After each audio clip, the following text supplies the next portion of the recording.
find someone you trust. I don't care who it is. It's all about trust and reliability because that's what funds deals at the end of the day.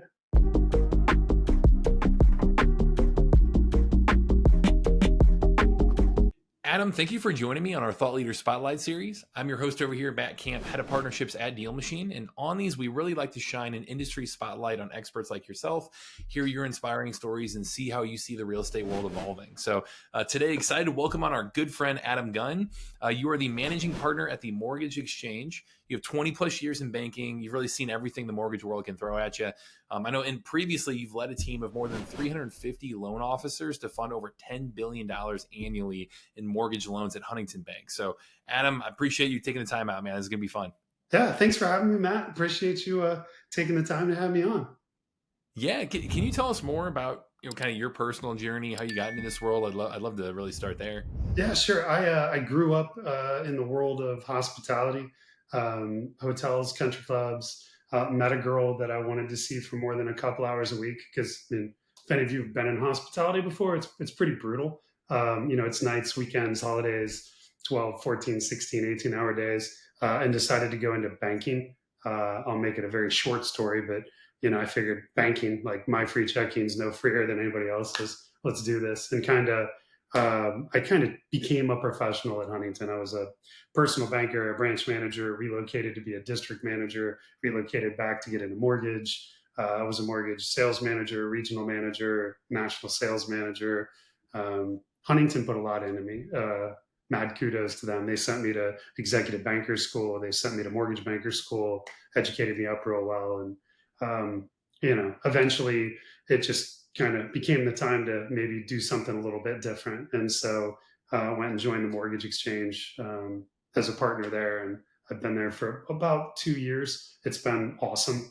Absolutely love it. My partners are incredible. My team's phenomenal, and we have fun, and all we do is fund mortgages all day long. So it's appropriate and it's a good time. Yeah, and I mean, we met at the Burr Invest Academy, that group, and you're always such a great kind of. I was just mentioning this, a go-giver in that group, where you're really, really helpful at, even if you can't help somebody directly, somebody who can, and make a great connection, and appreciate your mindset in there. So, Absolutely, thanks, man. Thanks for being that for our audience too, right? Yeah, happy to. Yeah. Can you maybe, so for our audience, right, we've got a lot of real estate investors or people who want to be investors also watching this here too. Can you maybe walk through a little bit on advice on how the investor can build a great relationship with a lender? I'd love to hear your advice there on just where they should start. Man, that's the right question to start with. I think I see a lot of. We're the preferred lender of the Burr Invest Academy and Burr Invest Lending, which is a absolutely huge community, super valuable, incredible people. But we talk to people who don't own a home today, and we work with people that have 1,000 units. I think a lot of people try to think about this type of investment lending as a commodity. And honestly, it's not. There's a lot of knowledge out there. There's a lot of different products. But what's the most important thing in a lender? Funding your loan, right? That's the most important thing in a lender, is that they can get your loan done. After that comes things like, how well do they communicate? What do their terms look like? What do their fees look like? What do their rates look like? What kind of products do they offer? So I just think it's really important for any investor to have a lender that they have a relationship with, a relationship, and the reliability that comes there, the trust that comes there. It's far more important than 0.25% to rate or $500 in closing costs. So step one for any investor: find someone you trust and work with the people you trust. And I don't care who it is. It's all about trust and reliability because that's what funds deals at the end of the day. Yeah, absolutely. What do you think, when people are getting into this journey too, what are some of the most common mistakes, I would say, that you see that could just be something that our audience can plan ahead for and really try to avoid? Odd that we're using a DealMachine platform to have this conversation. Some of it's just the basics of investing, right? Where are you finding your real estate? Are you finding good deals or not? Are you doing good deals, or are you, I hate to say it, but there's a lot of people out there that are just desperate for their first deal. And that can be problematic because it might not be a good deal or could put them in a bad position. Um, Gonna pause for a second because I'm thinking about this. Red flags. I Aaron. do have a follow up to that. Was curious there too. So you're talking about like, hey, make sure you have a good deal, right? From a lender's perspective, what does a good deal look like? Like, can you kind of walk us through how you guys think about funding, whether it be a flip or a burr, or just all the above? I'd say a lot of it comes down to your strategy. And there are deals that, I'll have people talk about that I think, I don't know that that's a great deal. But if it fits their strategy, what are you trying to do, right? Are you Mhm. trying to scale flips? Are you trying to scale holds? Are you focused on a certain niche, right? I'm interested in long term rental strategies, 1 to 4 family real estate in this specific market. Some of it's just what's good for them, right? A Mhm. lot of it, I think, coincides with what are you getting out of it, right? Are you doing value add? Are you getting appreciation out of it, right? Do the cash flows work for you? Is that what's important for you? Do you really want to have both? So I think a mix between does the project you're going to do, does it match your strategy? Number one. And number two, is there a financing vehicle that fits that, right? Yep. So honestly, that's if you've got those two things, right? Either it's appreciation or it's cash flow or it's both, and it fits your strategy, and there's a product that suits it. I mean, it sounds like a good investment to me. Yeah, that's a great framework to think about it. I think, there's a fair number of people on here who are, I guess, newbies in more of the funding side, right? Like, maybe they have done a deal, maybe they're focused on wholesaling right now, and more of an active, income strategy like that, but would love to evolve into somebody who would be a great fit to work with someone like you guys. Can you tell me more on advice for that newbie and what their journey looks like? Like what would that? Do you have a blueprint here you can kind of share a little bit for us on that they can follow? Yeah. So the way I think about investor journeys, you have a very new investor. Maybe I don't own a home today at all. Maybe I own a home, but I don't have investment real estate. So that journey, there's products that are built to fit that person. There are all types of new investor products that are out there, which is great. Um, I personally believe if you're going to pay somebody rent, you might as well own a home, right?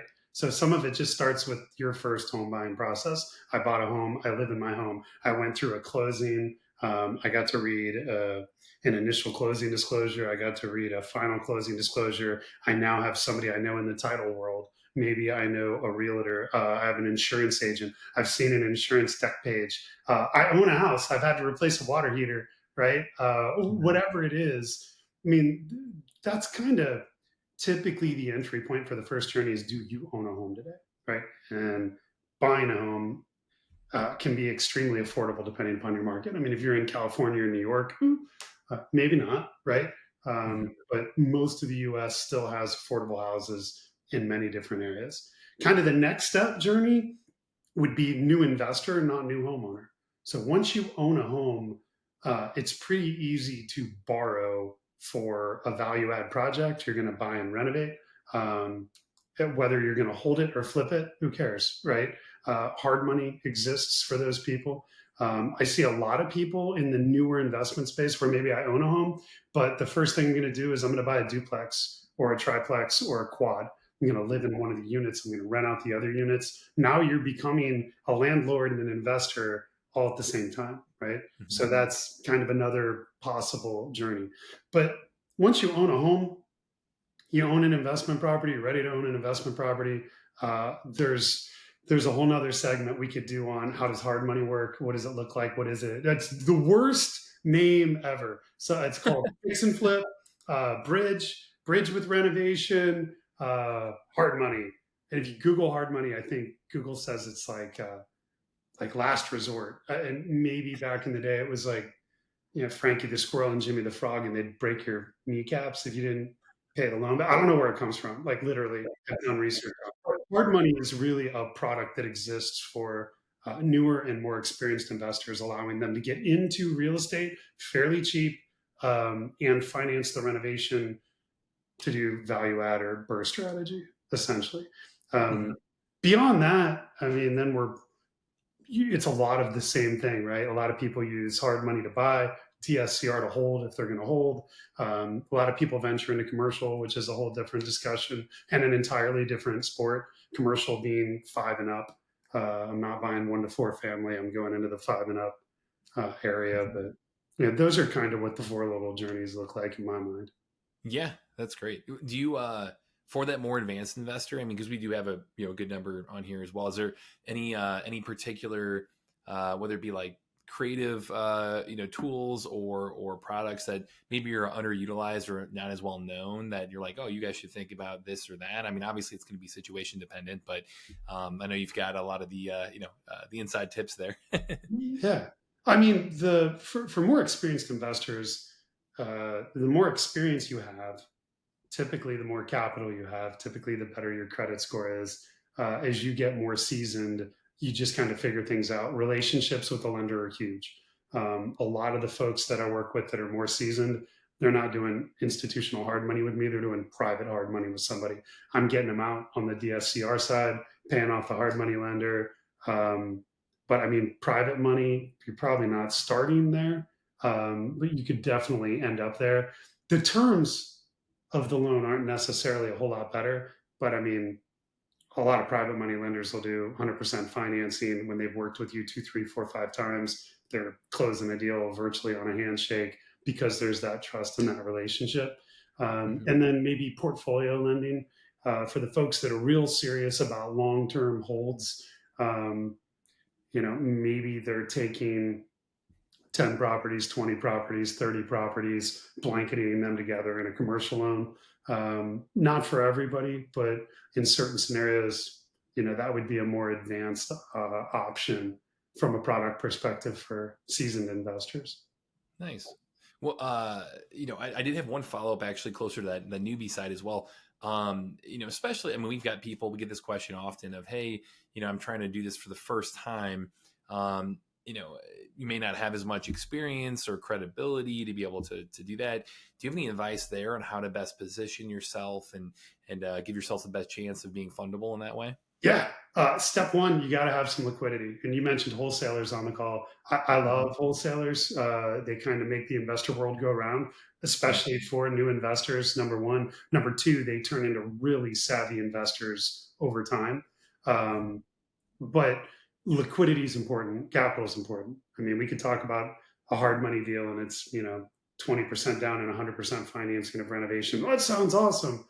Yeah, but you've also got to have liquidity and you got to be able to pay for closing costs. And most hard money loans are construction draws. So I'm going to do the work. My first phase of renovation is demo. I got some hallway, plumbing, and electric. It's going to cost me 10 grand. We got to have 10 grand to do the work so that they can reimburse you for what you did. So capital is important for those types of loans. Number two, partners. I mean, partners are great. Maybe I can't really do my first hard money deal myself because I'm just not quite there. Matt, maybe you can't either. But if we partner together, we've got credit, liquidity, experience, and enough to do it. A lot of the kind of newbie fix and flip hard money products that are out there, you just need a GC on your first one, right? So that's another part of relationships and partnering. Maybe I'm pretty good from a liquidity perspective, and I know how to find real estate, but Matt knows how to fix real estate, and Matt's a GC. That'd be perfect partnership right there, because we could work together to get our first deal underneath our belt. So I think partnership's really important. Your network is huge. I don't know who everybody partners with from a network perspective or where you make your friends. Berinvest as an example, pretty neat community. I've seen a lot of people come on, learn, make friends. Hey, who does I'm in Philly. Does anybody have a good roofer in Philly? I'm in Cincinnati, Ohio. Anybody know a good drywall guy in Cincinnati, Ohio? Network's really big for your first couple deals, and honestly, really big for your ability to scale long term as well. Absolutely. Yeah, I mean that's one of the biggest lessons I've learned over time is finding great partners, surrounding yourself with a great team.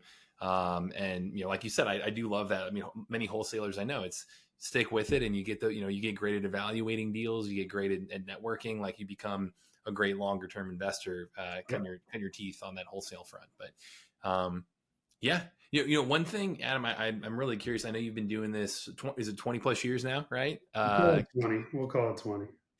There we go. I know you've seen just a variety of markets throughout that time period, right? You've seen the booms and the busts.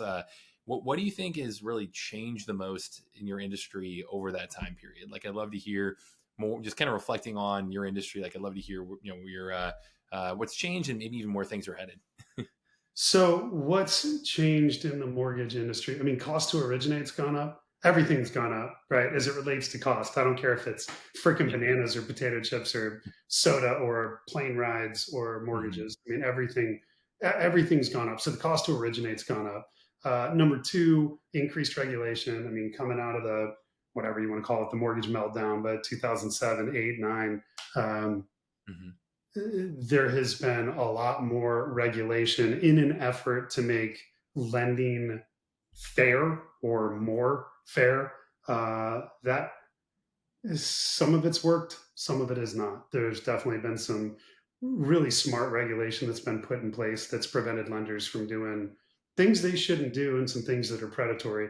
It's also created some challenges in the affordable housing space. I don't think there's no silver bullet for anything, probably, but I don't know that our friends in the government thought through how some of what they put into place would impact um, folks that aren't affluent or aren't folks that just don't quite have the down payment. Some of those regulations kind of worked backwards. Rates go up and down is what it is. They keep going up and down. I don't know that we're going to see COVID rates again ever, but who knows? If I knew what rates were going to do, I'd be taking this call from my private island, probably multitasking and shopping for yachts. I'm not. I don't know what's going to happen with rates.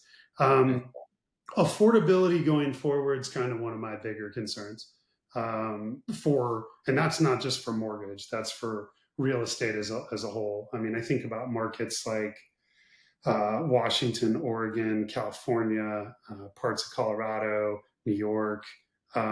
Really tough for people to buy homes there just because, I mean, homes are expensive, really expensive. I mean, I talked to a first time home buyer the other day who's looking at buying a 4 unit in Orange County, California. And she's like, I think I can get it for $1.8 million. I know the first home I bought was not $1.8 million. Mm-hmm. I mean, you'd be knocking zeros off that thing. So I think affordability is a little bit concerning. The other part of it, which I'm not the person to speak to, is what happens with AI, what happens with tech, how does that all evolve? And do we end up seeing some forms of monopolization in parts of the lending and real estate world? I don't know. Kind of curious to see how all that works out. Yeah. Yeah. Interesting times, man. And we're definitely obviously we're in the tech world, but also, our goal is, hey, help you go find a deal. And we have plenty of people that have used DealMachine even for their primary residence too. So, Yeah. we're always working on solving that problem over here. But, I know we're coming up on time here. Last thing I did want to ask about, I know, again, you have a ton of experience you can draw on. What would you say excites you most right now? Like where things are headed, how you help people? I'd love to hear kind of, what fires you up right now about what you're working on too. So the shift from corporate America to a small company, part of the reason I did that was as you climb the corporate ladder, you end up managing people that you wouldn't have hired. And I'm in a position at the mortgage exchange where I'm not going to hire anybody I don't want to hire, and I don't have to manage anybody I don't want to manage. So getting to build a team and work with the team, we all get better. My team's phenomenal. I mean, I kind of have more of a bird team, and then I have just a retail team. Awesome people, and I'm just excited about working with the people I work with. I know you feel the same way, Matt, where you Oh are. yeah. Oh, So it's exciting to wake up every morning and be excited to go to work, man. I mean, we have to yeah. make money. It's awesome when it's fun to make money. That's one of the things selfishly I'm just really excited about. And then the products that exist today, kind of the in the box investor financing products, are exciting. Not a whole lot of people know about them. They will change over time. So I'm excited to see how they evolve. Hard money and DSCR are kind of like peanut butter and jelly. And it's the first time that I've seen investor products built logically, not just from a consumer perspective, but also from a note buyer perspective, the people that are funding these deals. I mean, hard money deals are done, those types of loan products are done with an end um, project cost to after renovated value of 70%, 75%. Well, imagine that DSCR cash out is capped typically at Mhm. 75%, right? So they did the products correctly. I believe the products are performing really well, especially in long-term rentals. So I'm excited to see what other products come up next. And I'm kind of excited to see how the industry evolves with this because there's a lot of people leveraging these loans today. Yeah. Well, every time I talk to you, your energy and passions and inspiring for me too. So I appreciate you sharing that with our audience. Gets me fired up and hopefully them too. So Yeah. Adam, thank you so much for your time today again, man. How can people get involved with you, get in touch with you? If they want to fund a deal, like lay it out there for us. I've got a link I can share with you, Matt, if you want to share it with them. Yeah. Hmm. It's super basic. You just click the link and it kind of walks through what are you looking to do. I think it's 8 questions, and then myself or somebody from my team will reach out. And you might have a deal in mind. You might have a deal going. You might not. You might really just want to understand what it looks like in your scenario. That's what we do. So if it's just education and it's a long way off before you're going to do anything, who cares? Reach out to us, and that way you'll be able to know what you can finance, how you can do it, what it might look like, so you're ready when the time comes. Easy enough, amazing. So we'll include that link here in the description, in the video as well. I know we've got a couple other free resources there, so I'll make sure to include that. And Adam, again, really appreciate the conversation, man. This was fun. 100%, Matt. Thanks for having me on. Everybody, good luck with your journey and keep using DealMachine. Amazing, thank you so much, and everyone watching. Matt Camp over here with Deal Machine, and happy deal finding.